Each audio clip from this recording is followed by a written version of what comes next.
Hello, hello, and welcome to another episode of the Good Girls Get Rich podcast. I'm your host, Karen Yankovich, and I am here to have there be more wealthy women in the world. That is at the heart of everything that I do. It's the heart of the energy of this show. And today's guest is somebody who I know is so aligned with that. And I'm really looking forward for you to meet her.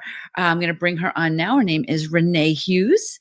And Renee and I met at an organization called the Dames. If you don't know anything about the Dames, you totally should. It's a networking event, a networking organization for women. And if you go to my website, karenyankovich.com/tools, you'll see there's a link there for you to test out the Dames. But it's a place where I get to meet really cool people, right? And that's at the heart of what I want you to do too, and why we're doing this, because, referrals make the world go around. Referrals make us wealthy, right? And I know that Renee is down for that as well. So hang on, let me quickly tell you a little bit about Renee, and then we'll let her introduce herself. Renee Hughes is the visionary founder of the AromaSpecialists and co-founder of Seven Figure Profit, an advisory firm dedicated to helping entrepreneurs escape the paradox of high revenue but low satisfaction, termed seven-figure poor. I love that name. This term highlights the struggle of business leaders who generate million-dollar revenues yet face low profit, limited time freedom, and unfulfilled personal relationships. Renee's approach focuses on holistic well-being, combining her expertise in communications, messaging strategy, and personal development to create tailored solutions for her clients. At Seven Figure Profit, Renee and her team recalibrate operational strategies to ensure financial success aligns with improved quality of life. Believing that true wealth extends beyond financial abundance to include time freedom and meaningful relationships, Renee conducts thorough reviews of messaging and business practices to identify smarter decision-making areas. This operational oversight helps businesses boost their bottom line while enhancing their personal satisfaction. And through her guidance, Renee empowers business leaders to transform their companies into entities that thrive financially and enrich their owners' lives, ensuring business achievements no longer conflict with personal fulfillment. Renee, I could probably reword this and make it very similar to what we do over here. We have so many women that have these big, beautiful dreams, and there's just not enough money coming into their bank account. That's it. And I love that there's people like you that massively focus on that. So welcome to Good Girls Get Rich. Thank you. I'm excited to be here. Yeah. Tell everybody a little bit about your journey. I know that you've as many of us do, right? There's most entrepreneurs, or I don't know, a single entrepreneur that can say, and I started this business when I was 18 and then I'm 50 now and I'm still running the same business. Like nobody does that, right? So tell us a little bit about your journey and what brought you to doing what you're doing now, and what made you realize that people were making money but not profit. Yeah. And so, it was part of the journey because I was one of them. The thing is, my first iteration coming out of corporate, I worked on Wall Street and did the whole thing and learned a lot about business, which was great, but I was overwhelmed. And my husband and I, we got married in 2002 and we decided, you know what, we want an entrepreneurial life. We want to travel. We wanted more than just the numbers, We wanted a whole certain lifestyle. So in 2009, we said goodbye to corporate. We started our businesses.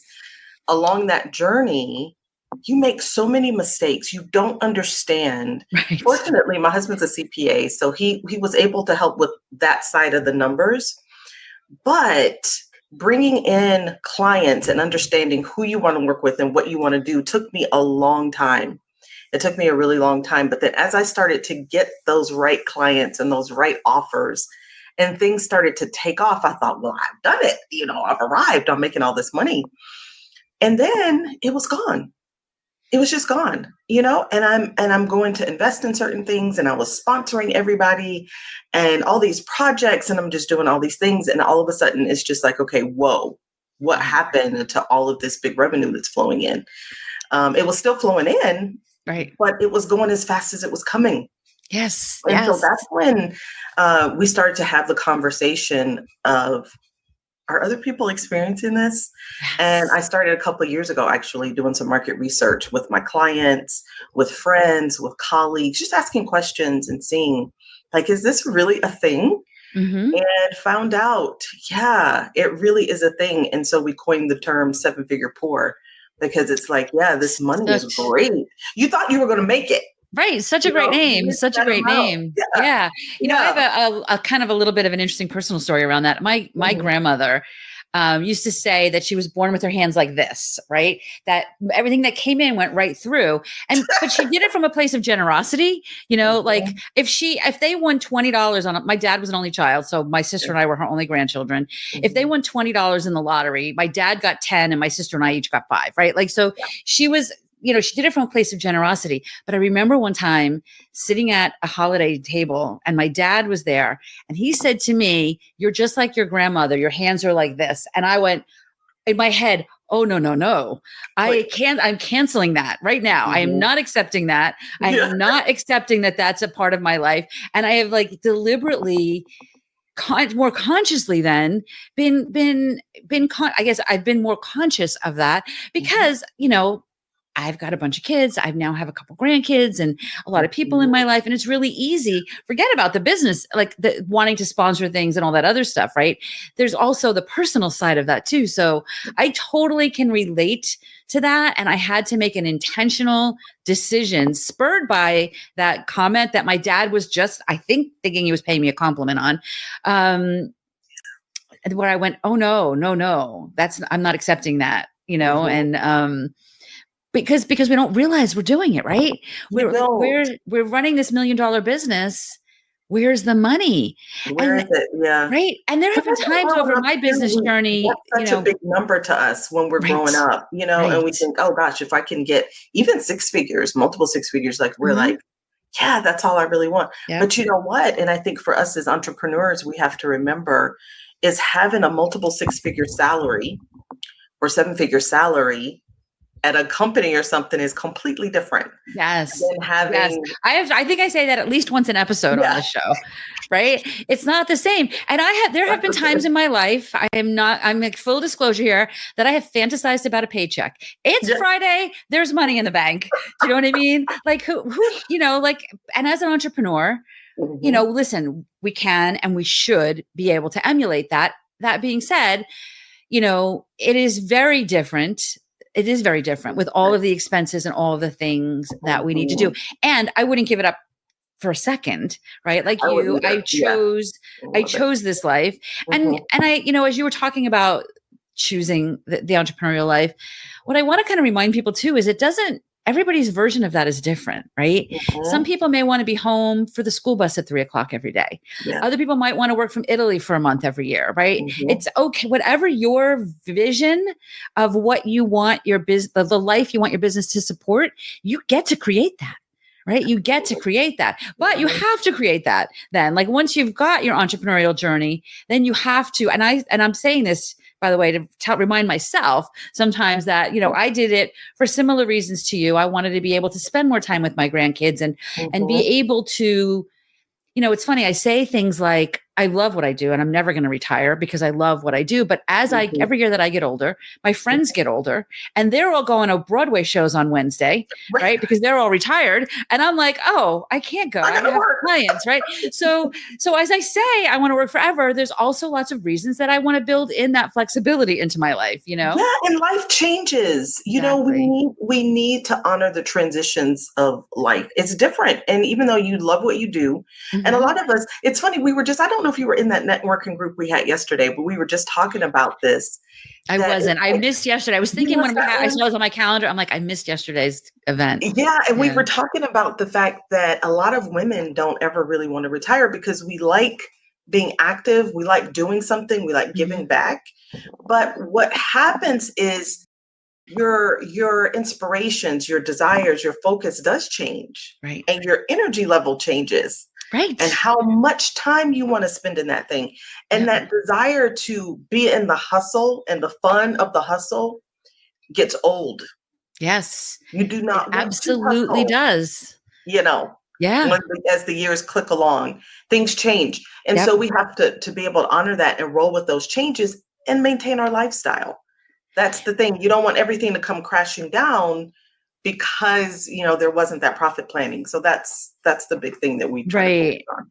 So, Mhm. okay, so I do want to hear about profit planning, but first let's talk a Mhm. little bit about priorities, right? How do we start to prioritize what is important for us so that we can start to create a business that does support the life, but that also is one that is supporting us financially as well? Yeah, so when it comes to priorities, what I try to do is you can only have a few priorities. That's the one thing. Sometimes I we love look at that. our Right priority there, list. like there's a soundbite. You can't have Yeah, 100 priorities. You only need you to have a can't few have 10 priorities. priorities. You Right, can only right, have like 3 or 4, right. honestly. And so what I do is I sit with myself to know what those priorities are. I'm very aware of my priorities. What is most important? Where do I really want to spend my life at the end of the day when everything is said and done and it's over? Mm-hmm. I want to be able to say I did, I ran the race. I did what I wanted Right, to do. I accomplished what I wanted to accomplish to the best of my ability. And I right. was the person that I wanted to be. So Mm-hmm. there's priorities around all of that. And then I surround myself with people, whether they be team members or clients, who have similar priorities because it keeps you in sync. Mm-hmm. And that's how I help to prioritize so that it's not, for me, it's I do understand the importance of having wealth and building that, but it's wealth beyond numbers. To me, wealth is so much more than the numbers. Love that. It's who you are, it's your Yeah. values, it's who you love, it's who you serve. It's all of those things. And you have to be really intentional about building those things into your profit planning as much as anything else. I love that. I love that. All right, I want to hear about profit psychology. So when I asked Renee right before we jumped into this interview what she wanted to talk about, she's like, I've been talking a lot about that. So I was like, don't even tell me anything because I don't know what it is, and I want to ask you on while we're live on the show. So tell us a little bit about profit psychology and how does it or does it tie in to what we've been talking about in the prioritization and the creation of a business that supports your life. Yeah, so profit psychology is the thing that we need to avoid seven-figure poor.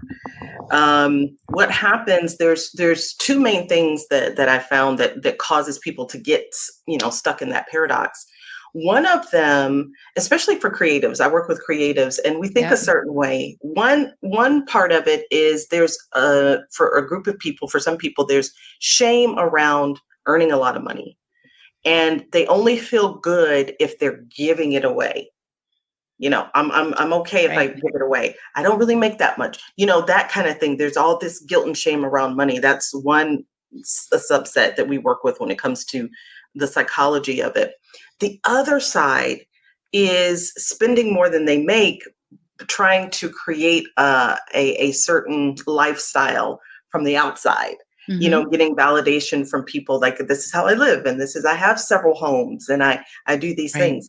So we help people to think differently about money, to understand how to prioritize, to pull from them, not give them what their priorities should be, but pull from them what's really important. What are you really trying to accomplish here? And then help them with the thought process behind money. It really is psychological, how we spend. Sometimes people are, just kind of sometimes how we have a unhealthy relationship with food. I think we all Mm-hmm. know about that. Yeah. Oftentimes we also have an unhealthy relationship with money in one way or another. So Wow. profit psychology helps us to get healthy in our relationship with money, and that will keep us profitable emotionally and also profitable in dollars in the bank account will show Wow. that. So how do you get started with that? Like, how do you start to identify I guess we each have our own profit psychology. Is that right? Yeah, I think that's a really good way to put it. We start with a lot of questions. It's a coaching process where we really help people first to identify what their real priorities are.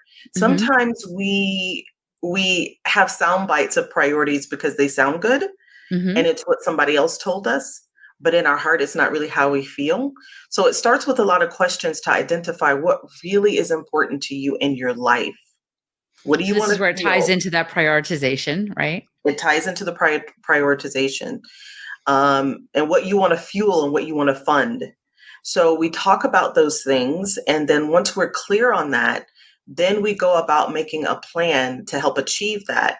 And part of that plan is our thought process, our mindset around it. How are we going to be thinking about this? For example, if there needs to be an adjustment in spending, and sometimes there is, sometimes when we're trying to get out of 7-figure poor into 7-figure profitable and 7-figure Mm-hmm. rich, then there's got to be a couple of changes in how we spend. And in order for that change to work, we have to be making some changes in how we think. And I love comparing it to our relationship with food, because that's something that people really understand. You can go Right. on a million diets, not going to work unless you change how you think about food, your relationship with food. So it's that same process that we go through with the profit psychology. And then what, right? Like, is there homework? Are there things that we can learn? Is there, like, you're helping us identify this, which is Mhm. brilliant. I can, I mean, look, you can look behind me how many books I have, right? Like or if you're watching this on the video, I have, no end of things I want to learn about, right? And I've probably Googled diet tips 60,000 times in my life, maybe Yes. 100,000 times in my life, right? But if I Googled profit psychology, I don't know that I would get the same amount of, maybe it's good that I wouldn't get as many different opinions, right? Mhm. But how do you take that next step to kind of start to shift the way you think about profit and your finances? Yeah, so our process is a lot less that type of learning and reading and a lot more active. So Mm-hmm. the homework is more some journaling, some thought processes that you're going through, but Mm-hmm. it's more action heavy. It's things that you're actually literally changing, and it's in harmony with the work that you'll be doing, that our clients do with our CPA and our CFO. So those are like those tangible, Yep. actual things that you got to do. But then there's this other side of it that you have to want to do it, and where it doesn't feel like you're pulling teeth. And I hate this, that whole process that we go through with money. We don't want to talk about it. We don't want to deal with Right. it. And Right. so it's more action based. It's Right. more of a healing process emotionally, as we take action in changing things in our I love that you financial approach world. it from both sides, and I love that you kind of understand that people sometimes don't even want to look at this. I remember there was a Mhm. period of my life, I don't remember when or why, but I had what I called an eyes wide open journal. That where every day I had to write down my weight and how much money was in the bank. Like, I needed to Um, know those numbers, maybe not every day, but a few times a week. Like, it was like I mhm, need to have my eyes open, head out of the sand, right, and figure this mhm, out. I mean, I've had crazy years. I mean, I was divorced. Was a single mom. I had, like crazy roller coaster type years, right? mhm. So connecting with people like you in my life and in my business, where it stabilizes it, is It does, and so it's huge. So tell us a difficult. little bit about that. How do you help entrepreneurs like us that have Mhm. these roller coaster income years Yeah. stabilize it? The first thing is getting comfortable with that. We have so much guilt and blame about that. It's like, oh gosh, I did this. I did great this year, especially with creatives, and we work with entertainers too. And you can't always control when you get, booked for a show. Right. You might have Right. a full, concert and something gets canceled, weather related, whatever. You may be booked on a Right. TV show that gets canceled. It's the same thing as entrepreneurs. We have feast or famine that happens. So the very first thing is to get comfortable with that. That is the reality of an entrepreneurial life, right? Mm-hmm. Whether you're an artist or you're running a business, that's the Right. reality. It's okay. You are not a screw up just because you had $1 million one year and you got 6,000. I mean, it can be that drastic. Right. I know. I know. It's that, Yeah. it is the reality. So first, getting comfortable with that, understanding this is not your fault. This is life. Economy goes up and down. Things change. It's okay. That's the first thing.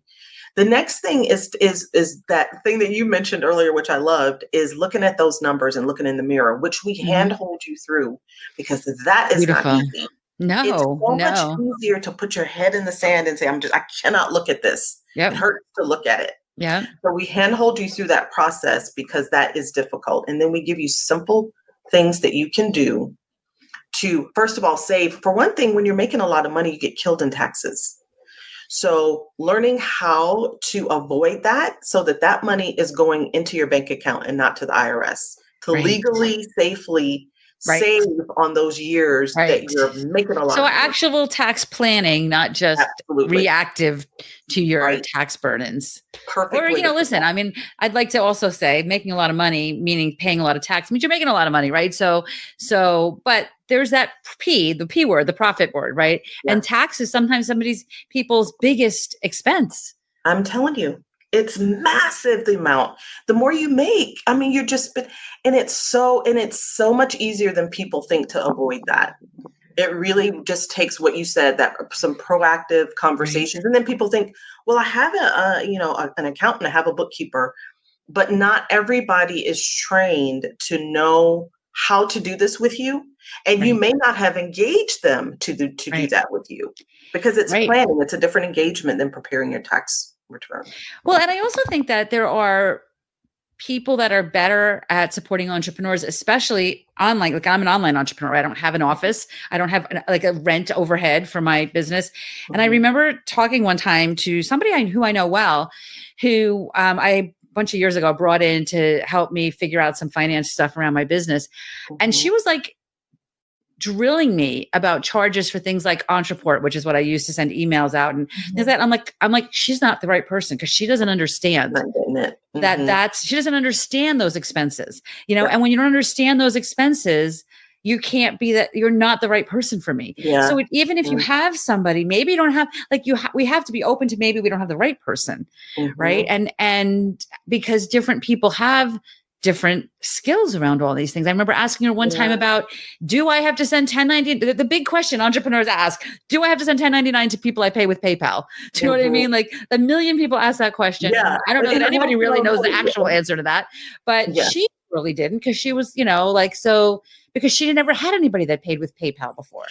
This is why we work. One of our specialties and our niches, what makes what we do special, is we work with people who have a current accounting team in place.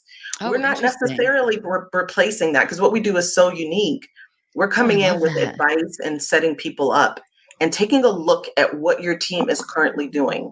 Because no doubt they're doing a lot of things right, and no doubt there's some gaps. So Right. we come in and kind of take an overhaul of everything and see, this is what you guys need to be doing. This is what, so whether you have a current team or not, we come in and kind of right the ship where there's gaps and holes and making real profit.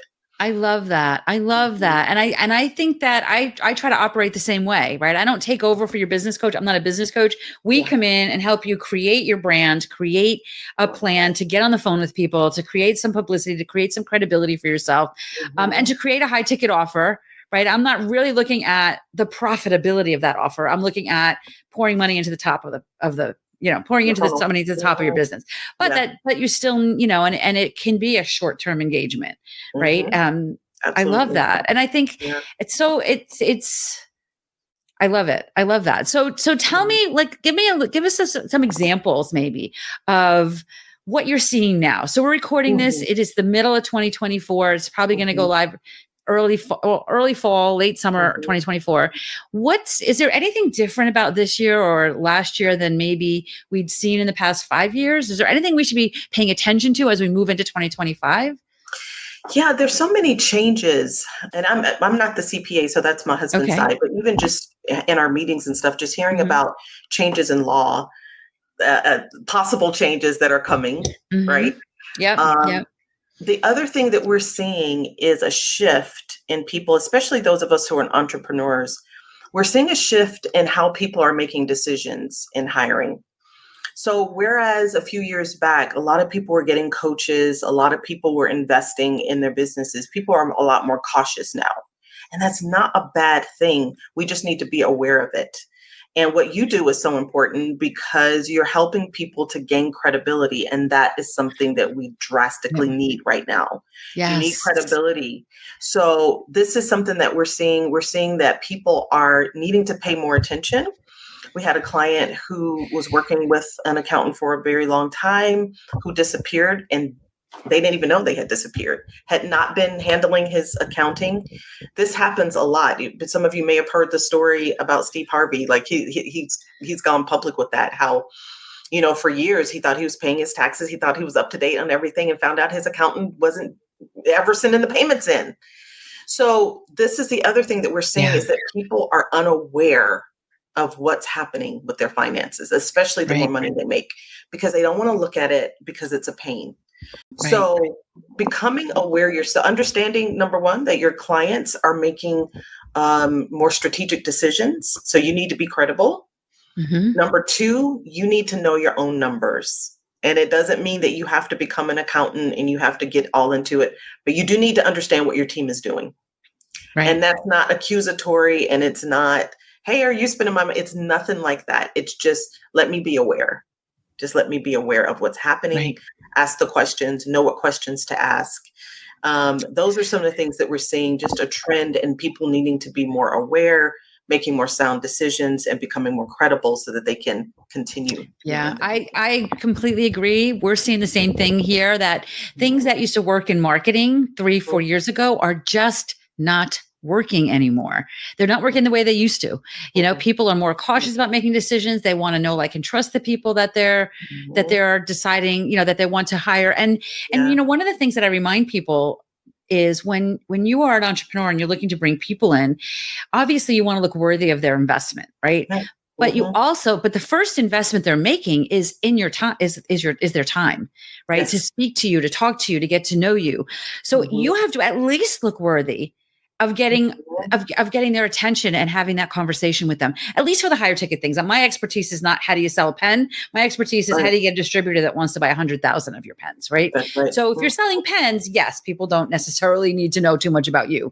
But if you Mhm. want a distributor that wants to buy 100,000 of your pens before they decide if they're worthy of investing in your pens, you need to make them buy into giving you the investment of their time. Mhm. And that, I think, has shifted even in the last few years, where It's in the past we didn't have to do as much that I feel like we're doing now yes. to earn people's trust. Yes, it's your reputation, is your brand reputation is so important. And that's whether you are an artist looking for your next role or you're, an entrepreneur looking for your next Yep. client. I love what Jennifer Lopez, I heard her say many years ago, is that when she goes in for an audition, she makes them fall in love with her. Oh, I love that.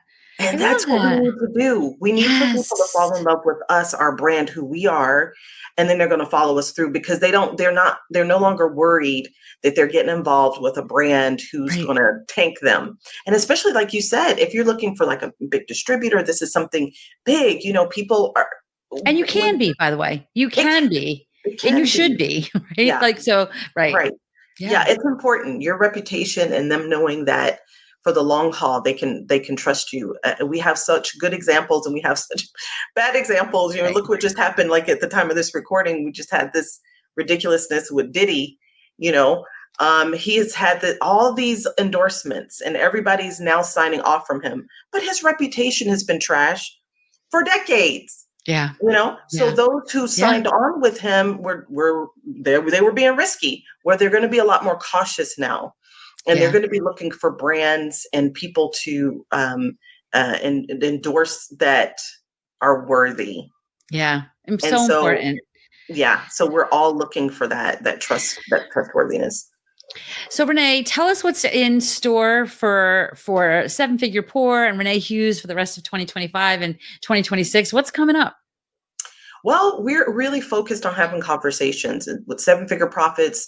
Randy and I and our team, we are talking to a lot of people. So we want to talk to people who are feeling that pinch of bringing in a lot of revenue, but feeling unstable, unstable in their finances and not sure about their decisions, and wanting to feel more stable through transitions. Whether that transition is that an economic transition Mm-hmm. or an age transition, Right. or that you have a different passion and you're going in a different direction. You want to be able to maintain or even elevate your lifestyle. And so we want to talk to people who are in any of those situations. And so that's our big thing through the fall. And really through this year and next, we're going to be having a lot of conversations. So right now, at the time of this recording, those conversations are complimentary, because we want to Awesome. get to know you and your situations and offer real, valuable, tangible advice right there on the first call. So if you're listening and you want to make sure that you are not working your way into seven-figure poor, and who isn't, by the way, like who doesn't need to, at least again, eyes wide open, right? It's a beautiful thing if you have a conversation with Renee and she says, wow, you're good. You're the poster girl. And that if you find that out, you get a gold star and it's all good, Yes. right? Still have that conversation, because if there's, sometimes it's just little tiny tweaks, right? And then also the sooner we realize, the better, right? Like if you're losing money on every pen, you're not going to make that up in volume, right? So let's identify it as soon as we can, so that, again, going back to what I said in the very beginning, the reason I do this work and the reason I have conversations with women primarily about, like, if you sell pens, let's find your distributor for 100,000 of your pens, is because women need to think bigger. We need to think more about the profits. We need to be building more true wealth into our world, because wealth and money give us more freedom, and that, and allows, and more choice in our life. Right. And when in the world have we not needed this? More freedom and more choice, right? Yes, in what we we're doing. always do. So I think that it's so important that even if you are working and you've got these beautiful 5K or 10K or 50K or 100K offers, do the due diligence to check in. Why not? Right. I can tell you, and hopefully you can tell already by this interview, that time with Renee is time well spent. So we'll put a link in the show notes to how you can grab a spot on Renee's calendar. And Renee, this has been so good. This has been such a great conversation. Thank you so much.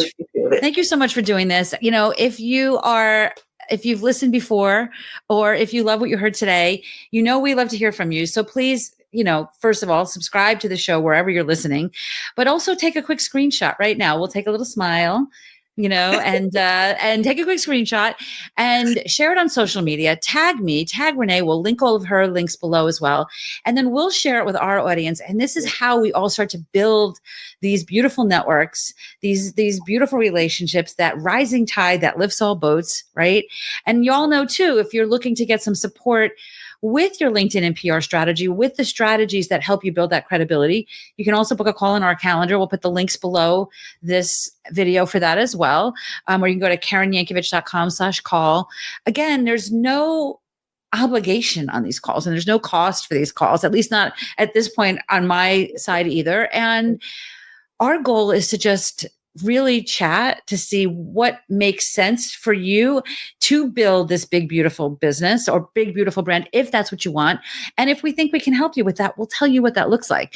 But either way, our goal is for you to have a plan at the end of these calls. So yeah. So Renee, thanks so much for being here. You guys remember Renee and I met on the Dames, so I will also tag them. And if you go to KarenYankovich.com/tools, you can get invited to a complimentary, I think they do these little roundtables. They do roundtables before you join. And you get a sense of who's in this group. And I will say, of all the networking groups I've belonged to over the years, the Dames is one of the best. They're really very good. So great community. It's a great community. I've met some beautiful women.